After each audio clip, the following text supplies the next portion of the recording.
لیکن ہم اس لیے قتل کرنا چاہتے ہیں کہ آپ نے یزید کی بیعت نہیں کی. اب اندازے کیجیے یہ بیعت اگر کوئی کربلا کے بارے میں پوچھے کہ کیا ہے کربلا، نہیں، کربلا سے کوفہ اور شام تک کی تمام جتنی تحریک ہے، سید الشہداء کی ہو یا ثانی زہرا کی ہو، امام سجاد کی ہو، وہ انکار بیعت کا نام. ٹھیک ہے، وہ انکار بیعت کا نام. لیکن میں تمہاری بیعت نہیں کروں. بیعت کے معنی ہے بیچ دینا اپنے آپ کو. بالکل درست کر. شاہ صاحب آخری لمحات ہیں، 7 منٹ ہیں آپ کے پاس. قسطنطنیہ.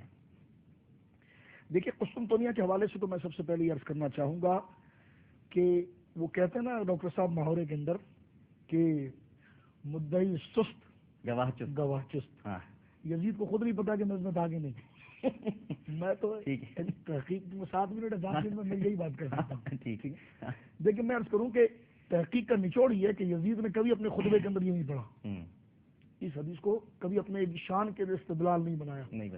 اس کے بیٹے نے کبھی نہیں بنایا. ٹھیک ہے. ابن زیاد نے نہیں بنایا.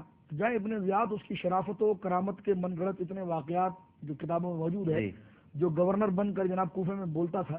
تو مجھے صرف یہ بتائیے آپ، میں نے تو اتنے حوالے پڑھ دیے یزید کے لیے، اگر قسطنطنیہ میں یزید ہوتا تو یہ ہمیں چھوڑتے؟ میں تو یہ بتا رہا ہوں نہیں چھوڑتے. تو پہلی بات ہے کہ زبردستی اس کو لایا جا رہا ہے اور یزید کو خود نہیں پتا کہ میں اس میں ہوں کہ نہیں. یہ کہہ رہے نہیں آپ ہیں حضرت اس میں، آپ اس میں آئے اور آپ مقدمہ لڑیں، آپ یہ دائر کریں کہ آپ اس کے اندر ہیں. ایک بات. دوسری بات ہے کہ میں نے کہا بڑی زحمت کرتے ہو تم کہ قسطنطنیہ کی بہت دور کی کوڑی لاتے ہو. اس سے صحیح حدیث پہلے بخاری میں موجود ہے. حضور نے ارشاد فرمایا قد حرم اللہ علی النار من قال لا الہ الا اللہ. تم تو مغفور لہم کے لفظ لاتے ہو جو تو مقید ہے بات کی زندگی کے نہیں ہو سکتا. مغفور لہم. اور تم یہ حدیث پڑھتے یزید کے لیے کہ جس نے ایک دفعہ لا الہ الا اللہ پڑھا وہ جہنم میں نہیں جائے گا. یہ کیوں نہیں پڑھتے؟ یہ میں کہنا چاہتا ہوں. اتنی محنت کر کے لاتے ہیں، اتنی محنت، اتنے مناظرے اور اتنے مباحثے، یہ تو بہت دور کی کوڑی لائے ہو تم.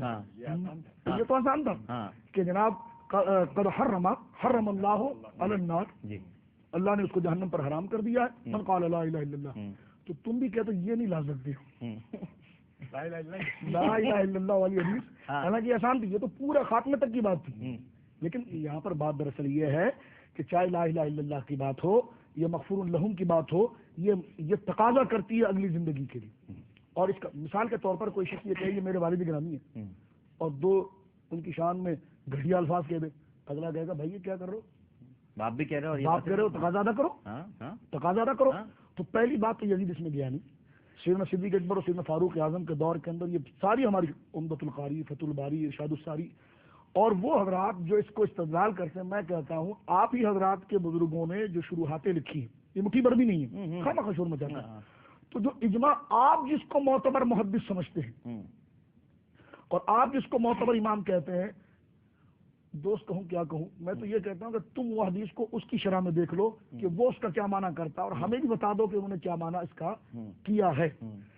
تو لہذا اس روایت کے اندر یزید داخل نہیں ہے، نہ کسی نے لیا ہے، نہ یزید نے اس کو پسند کیا. ایک بات. اور آخری بات میں یہاں سے اس حوالے سے یہ عرض کرنا چاہتا ہوں کہ حضرت امام حسین رضی اللہ تعالیٰ عنہ وارضاہ عنہ، آپ بھی ماشاءاللہ کئی کتابوں کے مصنف ہیں اور کتاب لکھنے کا طریقہ یہ ہوتا ہے کہ پہلے مقدمہ ہوتا ہے، پھر تفصیل ہوتی ہے، پھر خاتمہ ہوتا ہے.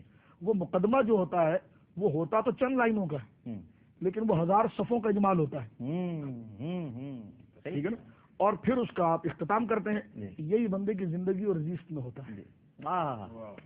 حسین کا مقدمہ زندگی رسول اللہ نے اپنے سینے پر بٹھا کر لکھ دیا، گردن پر سوار کرا کر لکھ دیا، نجبا رقیبوں میں بٹھا کر لکھ دیا، جنت کی بشارت دلوا کر لکھ لیا. میں آپ سے عرض کروں، حدیث میں آتا ہے کہ سرکار کے پاس جب دونوں آئے تو سرکار نے امام حسن کے دونوں ہاتھوں کو یوں پکڑا اور امام حسن کے دونوں ہاتھوں کو یوں پکڑا، ان سے کہا میرے پاؤں پہ چڑھو. وہ یہاں سے چڑھ گئے، ان سے کہا تم چڑھو، چڑھ گئے. فرما حضوکو اوپر چڑھو، اوپر چڑھو. اب وہ اوپر چڑھتے چلے گئے. چشم تصور میں منظر دیکھ لیا. اللہ کا حبیب جلوگر ہے، رب کریم کا نائب مطلق جلوگر ہے، اس کائنات کا خلیفہ اول رب کریم کا جلوگر ہے. وہ بچے چڑھتے وہ اوپر آئے. حدیث کے الفاظ ہے یہاں تک کہ دونوں شہزادوں نے رسول اللہ کے سینے پر پاؤں رکھے. اللہ اکبر. اللہ. اور حضور نے ان کو قریب کیا اور فرمایا کھولو منہ کھولو. انہوں نے منہ کھولا، سرکار نے ان کی زبانوں پر بوسہ لیا. یہ مقدمہ زندگی حسن و حسین ہے، یہ مقدمہ زندگی حسن و حسین ہے. اب اگر آگے گڑبڑ ہو گئی تو مقدمہ غلط تھا اور مقدمہ غلط نہیں ہو سکتا. جب مقدمہ درست ہے تو یہ اس کی تفصیل تھی، یہ اس کی تفصیل تھی. اور آپ کہیں گے کہ خاتمہ کیا ہے؟ میں نے کہا خاتمہ وہ ہے کہ سر سے لے کر سینے تک حسن ہے، سر سے لے کر سینے تک حسن ہے اور سینے سے لے کر پاؤں تک حسین ہے. تو سر استعارہ ہے فیصلے سے، سینہ استعارہ ہے حلم بردباری سے، اور پاؤں استعارہ استقامت سے. فیصلہ تو وہ کریں گے، حسین کا کام ہے جم جانا. سبحان اللہ. حسین جم گئے اور جم کر انہوں نے دکھایا اور اپنے نانا کی اس مقدمے کی پوری لاج رکھی، اس لیے کہ آپ کی پوری زندگی کا مقدمہ رسول اللہ نے خود باندھا ہے. اس لیے حضرت شاہ عبدالعزیز محدث دہلوی رحمۃ اللہ علیہ نے یوم عاشور کے بارے میں لکھا، امام اہل سنت ہیں، سند حدیث میں ہم تمام کے استاد ہیں. آپ فرماتے ہیں، کسی نے پوچھا حضرت صاحب صرف تقریر فرماتے ہیں یا کوئی محفل بھی کرتے ہیں؟ محفل بھی کرتے ہیں. فتاوی عزیزی اٹھا کر دیکھیں، ملفوظ نہیں پڑھ رہا، کوئی مناظرے کی کتاب نہیں پڑھ رہا، کسی کو جبر کرتے ہوئے زیر کرتے ہوئے بندہ نہ جانے کہاں کا چلا جاتا، مبالغہ غیر حد کرتا، یہ فتاوی ہے. اور امام اہل سنت جو معتدل مزاج شخص ہے فتاوی کے اندر، فتاوی عزیز نے فرمایا ہاں فقیر کے گھر میں شہادت حسین کی محفل ہوتی ہے. اللہ اکبر. اللہ فرمایا فقیر جیب خاص سے چندہ نہیں کرتا، چندہ نہیں کرتا، چندہ کرنا بھی برکت کی بات ہے، سب کا حصہ آ جاتا ہے. فرمایا ان کے نام کا کھاتے ہیں، فرمایا جیب خاص سے نیاز بناتا ہے. اللہ اکبر. نیاز جب تک بنتی ہے ذکر حسین کرتا ہے، اللہ اکبر. اور جب خوش گلو ناتخواں آ جائے ان سے کہتا ہے سلام پڑھو حسین پر، کربلا والوں پر، اور فقیر خود شامل ہوتا ہے اور اس میں رقت پاتا ہے. یہ اہل سنت کا مذہب ہے، یہ اہل سنت و جماعت کا مذہب ہے. جزاک اللہ خیر. سبحان اللہ. ماشاء اللہ. اللہ جزاک اللہ. آپ نے تو شاہ صاحب آنکھیں نم کر دی. کیا محبت کی بات ہے ماشاء اللہ، اور کیا خوبصورت جملہ ہے. میں تو آج اسی جملے کو ٹرانسمیشن دو باتیں آج بڑی پیاری ہوئی ہیں. ایک کوکب نورانی اکاڑوی صاحب نے کہا کہ میدان جنگ میں کرامت نہیں دکھائی جاتی، کردار دکھایا جاتا ہے. اور آج ایک جملہ شاہ صاحب کا، یہ میرے لیے بہت بڑا جملہ ہے. مجھے ناتواں کی اور مجھ کم علم کے علم میں اضافے کے لیے کہ کتاب حسین کا مقدمہ نبی کریم صلی اللہ علیہ وآلہ وسلم نے لکھا ہے.